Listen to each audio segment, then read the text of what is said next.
Good morning વિદ્યાર્થી મિત્રો, આપણે કોષ જીવનનો એકમ આ ચેપ્ટરનો અભ્યાસ કરતા હતા કે જેની અંદર આપણે અંતઃકોષ રસજાળ, ગોલ્ગી કાય, લાઇસોસોમ અને રસધાની આ ચાર અંગિકાઓ આપણે ભણી ગયા.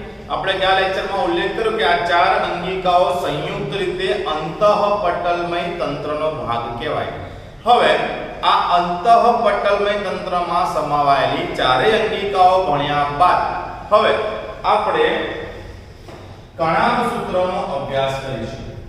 હવે આપણે કણાભ સૂત્ર જે છે તેનો અભ્યાસ કરીએ તો સૌથી પહેલા કેટલીક વસ્તુ યાદ રાખવી, જેમ કે કણાભ સૂત્રની શોધ. કણાભ સૂત્ર જે છે એની શોધ કોલિકર નામના વૈજ્ઞાનિકે કરી હતી. તમને બધાને ખબર હશે કે આપણે કણાભ સૂત્રને શક્તિઘર કહીએ છીએ કે જ્યાંથી આપણા કોષને શક્તિ પ્રાપ્ત થાય, બરાબર, શક્તિઘર કે પાવર હાઉસ. તો કોલિકર જે છે એને જંતુની અંદર, કીટકની અંદર એમના સ્નાયુમાં એમણે કીટક જે જીવડું એ જીવડાના સ્નાયુની અંદર કણાભ સૂત્ર સૌથી પહેલા જોયું. એટલે કણાભ સૂત્રની શોધ જે છે એ કોલિકર દ્વારા કરવામાં આવી હતી. ફરીથી કણાભ સૂત્રની શોધ કોણે કરી હતી? કોલિકર.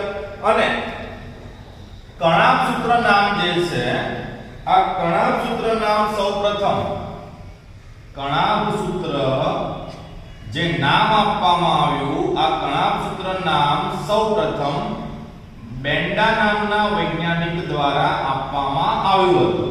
આ બે વસ્તુ આપણને બુકમાં નથી આપી, પણ આપણે યાદ રાખીશું કે કણાભ સૂત્રની શોધ જે છે એ કોલિકર દ્વારા કરવામાં આવી હતી અને કણાભ સૂત્ર જે છે આ નામ એ બેન્ડા દ્વારા દર્શાવવામાં આવ્યું. બેન્ડા નામના વૈજ્ઞાનિક જે છે એમણે આ નામ આપ્યું હતું.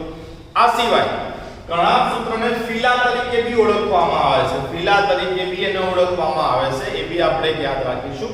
હવે સૌથી પહેલા આપણે કણાભ સૂત્ર જે છે એની આકૃતિ સમજીએ, ત્યારબાદ આપણે થિયરી તરફ જઈએ. તો જો કણાભ સૂત્રની વાત કરીએ તો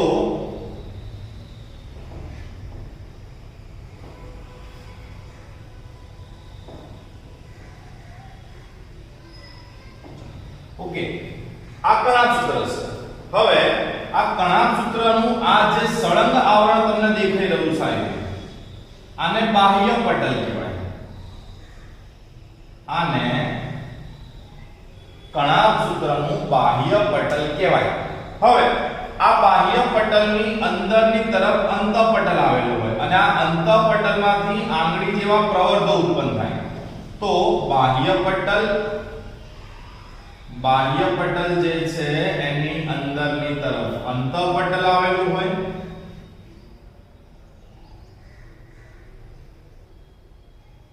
અંતઃપટલ જે છે એમાંથી આંગળી જેવા પ્રવર્ધો સર્જાય. તો આયુ જે પટલ તમે જોઈ રહ્યા છો, હવે આ અંતઃપટલ છે, આ અંતઃપટલ છે. અને અંતઃપટલમાં આ જે તમને પ્રવર્ધ જોવા મળે, આયુ, ઓકે, અથવા આયુ, આ પ્રવર્ધ જે છે આ પ્રવર્ધને ક્રિસ્ટી તરીકે ઓળખવામાં આવે. આ પ્રવર્ધને શું કહેવામાં આવે? તો પ્રવર્ધને ક્રિસ્ટી તરીકે ઓળખવામાં આવે. ક્લિયર? હવે આ અંતઃપટલની અંદરનો આ જે ભાગ છે, અંતઃપટલ જે છે એની અંદરનો આ વિસ્તાર, આને સ્ટ્રોમા અથવા તો આને આધારક તરીકે ઓળખવામાં આવે. આને અંદરના ભાગને આધારક તરીકે ઓળખવામાં આવે. અંદરના ભાગમાં ડીએનએ આવેલા હોય. આ ખાસ યાદ રાખજો, કણાભ સૂત્ર જે છે એની અંદર ડીએનએ જોવા મળે. વિશિષ્ટ પ્રકારના વલયાકાર ડીએનએ આપણે કહી શકીએ. હવે આ ડીએનએ જે છે તેની સાથે સાથે અમુક માત્રામાં આરએનએ પણ આવેલા હોય. ડીએનએ ની સાથે સાથે આરએનએ પણ આવેલા હોય અને કણાભ સૂત્રની અંદર તમને રિબોઝોમ પણ જોવા મળે. હવે ખાસ યાદ રાખજો કે આ જે રિબોઝોમ છે એ 70S પ્રકારના હોય. 70S પ્રકાર જે છે આપણે આદિકોષ કેન્દ્રી જે છે એ આદિકોષ કેન્દ્રી કોષની અંદર રિબોઝોમ ભણ્યા. એમાં 70S શું આપણે ઉલ્લેખ ઓલરેડી કરી ચૂક્યા છે, બરાબર. S જે છે એ સ્વેડબર્ગ એકમ છે. સ્વેડબર્ગ દ્વારા આપવામાં આવેલ એકમ સ્વેડબર્ગ એકમ ઘનતા માટે વપરાતો એકમ છે. અત્યારે ખાલી એટલું યાદ રાખીશું. તો આને આપણે સમજતા જઈએ કે જો કણાભ સૂત્રની વાત કરીએ તો એનું જે વ્યાસ છે એ વ્યાસ 0.2 થી 1 માઇક્રોમીટર સુધીનો હોઈ શકે. કણાભ સૂત્ર જે છે એનો વ્યાસ 0.2 થી 1 માઇક્રોમીટર સુધીનો હોઈ શકે. બાકી કોમન એવરેજ જે છે એ 0.5 માઇક્રોમીટર વ્યાસ હોય. મતલબ સૌથી વધારે કયો વ્યાસ જોવા મળે? 0.5 માઇક્રોમીટર. પણ 0.2 થી લઈને 1 માઇક્રોમીટર સુધીનો વ્યાસ કણાભ સૂત્રનો હોઈ શકે. ત્યારબાદ કણાભ સૂત્રની લંબાઈ, કણાભ સૂત્ર જે છે તેની લંબાઈ 1 થી લઈને 4.1 માઇક્રોમીટર સુધી હોઈ શકે. કણાભ સૂત્રની લંબાઈ 1 થી લઈને 4.1 માઇક્રોમીટર પણ હોઈ શકે. આટલા સુધી એની લંબાઈ હોઈ શકે. આકારમાં ઘણી બધી વેરાયટીઝ જોવા મળે છે. જેમ કે કોઈ નિશ્ચિત આકારના હોય, અનિયમિત આકાર જોવા મળે, ક્યારેક રકાબી સ્વરૂપે રકાબી આકાર દેખાય, ક્યારેક નળાકાર આકાર પણ જોવા મળે છે. હવે એમનું આધારક જે છે, આ આધારક વાળો ભાગ, એમાં પ્રવર્ધોની હાજરી છે. તેની સાથે વલયાકાર ડીએનએ આવેલા છે, કેટલાક આરએનએ આવેલા છે અને 70S પ્રકારના રિબોઝોમ બી છે. ખાસ યાદ રાખજો કે ડીએનએ ની હાજરી હોવાને કારણે, આ વર્તુળાકાર ડીએનએ ની હાજરી હોવાને કારણે કણાભ સૂત્ર સ્વયંજનન કરી શકે છે. સ્વયંજનન મતલબ કે એકમાંથી જ બે કણાભ સૂત્ર બનવાની પ્રક્રિયા જે છે એ કણાભ સૂત્ર પોતે જ કરે છે. એ પણ આપણે જોઈશું. હવે કણાભ સૂત્રનું કામ શું છે? તમે કોઈ ભણી ગયા છો કે શ્વસન કોને કહેવાય? પોષક દ્રવ્યોનું ઓક્સિડેશન થઈને શક્તિ મુક્ત થવાની ક્રિયાને શ્વસન કહેવાય. 10મા ધોરણમાં વ્યાખ્યા આવેલી છે, બરાબર. તો જે શ્વસનની પ્રક્રિયા છે, શ્વસનની પ્રક્રિયા 3 તબક્કામાં થાય. એક છે ગ્લાયકોલિસિસ, એના પછી બીજું જે છે એ છે ક્રેબ્સ ચક્ર, અને ત્રીજું છે ઓક્સિડેટિવ ફોસ્ફરીકરણ.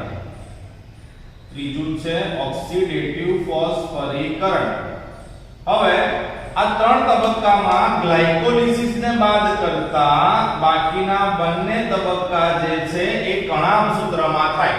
કયા? ક્રેબ્સ ચક્ર અને ઓક્સિડેટિવ ફોસ્ફરીકરણ. આ બંને પ્રક્રિયા કણાભ સૂત્રની અંદર થાય.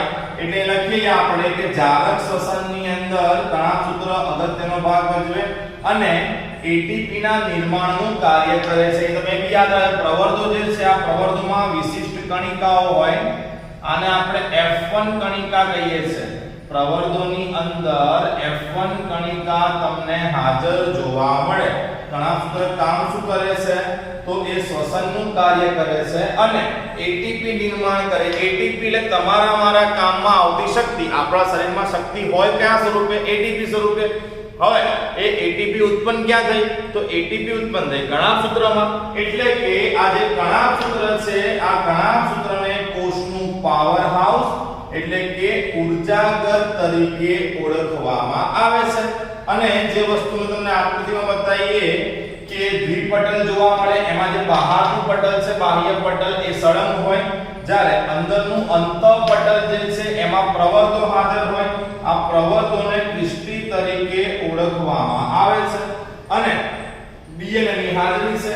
માટે એ દ્વિભાજનની ક્રિયા દ્વારા પોતાની સંખ્યામાં વધારો કરે. દ્વિભાજનની ક્રિયા મતલબ માન લો કે આ એક કણાભ સૂત્ર છે, એનું દ્વિભાજન થઈ અને આગળ નવા બે કણાભ સૂત્ર બનશે. જેમાં આપણે અમીબાની અંદર તમે દ્વિભાજન ભણ્યા છો એ પ્રકારે આવું તમે અમીબાની અંદર પણ ભણ્યા છો. તો અહીં આપણે કણાભ સૂત્ર જે છે એની થિયરીના બધા જ મુદ્દા તમને દર્શાવેલા છે. ચોપડીમાંથી વાંચશો એટલે લાઈનસર તમને આ જ બધી વસ્તુઓ જે છે બુકમાં ટૂંકમાં સ્પષ્ટ મળશે, પણ એકવાર તમને આકૃતિ સમજાઈ ગઈ, તમને આકૃતિમાં સમજણ પડે છે, તો કણાભ સૂત્રમાં ક્યાંય બીજી કોઈ તકલીફ પડી શકે એમ છે નહીં. એકવાર ફરીથી જોઈએ. કણાભ સૂત્રની શોધ જે છે એ કોલિકર નામના વૈજ્ઞાનિકે કરી હતી. કણાભ સૂત્ર નામ સૌપ્રથમ બેન્ડા નામના વૈજ્ઞાનિક દ્વારા આપવામાં આવ્યું હતું. જો કદની વાત કરીએ તો વ્યાસ 0.2 થી 1 માઇક્રોમીટર અને સરેરાશ 0.5 માઇક્રોમીટર વ્યાસ હોઈ શકે. લંબાઈ 1 થી 4.1 માઇક્રોમીટર. આકારમાં અલગ અલગ વિવિધતાઓ જોવા મળે. ત્યારબાદ બાહ્ય પટલ સળંગ હોય, અંતઃપટલમાં પ્રવર્ધો આવેલા હોય, પ્રવર્ધોને ક્રિસ્ટી કહેવાય. ક્રિસ્ટીમાં કઈ કણિકા હોય? F1 કણિકા. કણાભ સૂત્ર કામ શું કરે? તો ક્રેબ્સ ચક્ર અને ઓક્સિડેટિવ ફોસ્ફોરીકરણ અહીંયા થાય. આ બંને પ્રક્રિયા જારક શ્વસનનો ભાગ છે. એટલે એવું કહે કે જારક શ્વસનમાં અગત્યનું છે અને એટીપી નિર્માણનું કાર્ય કરે માટે એને કોષનું પાવર હાઉસ કે ઉર્જા ઘર તરીકે ઓળખવામાં આવે છે. એમાં જે ડીએનએ આવેલા હોય એ ડીએનએ ને કારણે સ્વયંજનનની ક્ષમતા પણ કણાભ સૂત્ર ધરાવે છે. તો વિદ્યાર્થી મિત્રો, આની સાથે આપણું કણાભ સૂત્ર જે છે